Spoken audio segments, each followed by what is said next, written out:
बहुत समय की बात है, एक लड़का पढ़ाई में बहुत कमज़ोर था। जब वो स्कूल जाता था तो उसके साथी लोग उसका बहुत मजाक उड़ाते थे, उसके अध्यापक बहुत मजाक उड़ाते थे, सब उसको बहुत मजाक उड़ाते थे। ये देखकर वो बहुत दुखी होता था। कोई भी इस पर ध्यान नहीं देता था। हर किसी को लगता था ये पढ़ने में नालायक है, ये ज़िंदगी में कुछ कर नहीं सकता। उसे भी यही लगता था कि मुझे पढ़ाई दिमाग में घुसती नहीं है, शायद ही मैं कभी पढ़ा लिखा एक आदमी बन पाऊँगा। ये सोचते हुए जब भी वो स्कूल में जाता उसका हर कोई मजाक उड़ाता, कोई उसे कुछ, कोई गधा, कोई उल्लू, कुछ ना कुछ बोलते रहता।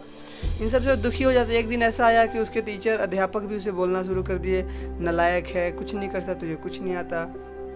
उसके सालाना की परीक्षा हुई जिसमें वो अच्छे नंबर से पास नहीं हुआ। उसे अध्यापकों ने फेल कर दिया और उसे कहने लगे कि तू कुछ नहीं कर सकता, तू पढ़ने में कमज़ोर है, तुझे पढ़ाई छोड़ देनी चाहिए। इन सभी बातों से लड़का बहुत दुखी हुआ। उसने मन में सोचा कि शायद मेरे अध्यापक सच बोल रहे हैं, मुझे पढ़ाई छोड़ देनी चाहिए क्योंकि पढ़ाई लिखाई मेरे बस की बात नहीं है। ये सोचकर अगले दिन वो स्कूल नहीं गया और आसपास बगीचे में घूम रहा था। घूमते घूमते उसे बहुत प्यास लगी। पानी पीने के लिए वो कुएं के पास गया। बाल्टी की मदद से उसने पानी निकाली और पेट भर पानी पिया। पूरे दिन घूमने के कारण से बहुत नींद आ रही थी, इसलिए उसने थक के कुछ देर आराम किया। उसके बाद उसने देखा कि पत्थर पे रस्सी की निशान पड़ी है। उसने देखा पत्थर पे रस्सी से निशान पड़ा है। उसके मन में ख्याल आया, एक कोमल सी रस्सी इस पत्थर पे बार बार आने जाने से उस पर निशान दे सकती है, तो मैं लगातार मेहनत करने से क्यों पढ़ा लिखा एक विद्वान नहीं बन सकता है। ये बात सोच के उसने मन में ठानी कि वो दोबारा स्कूल जाएगा, लोगों की बात सुनेगा और पढ़ लिख के कुछ बन के दिखाएगा।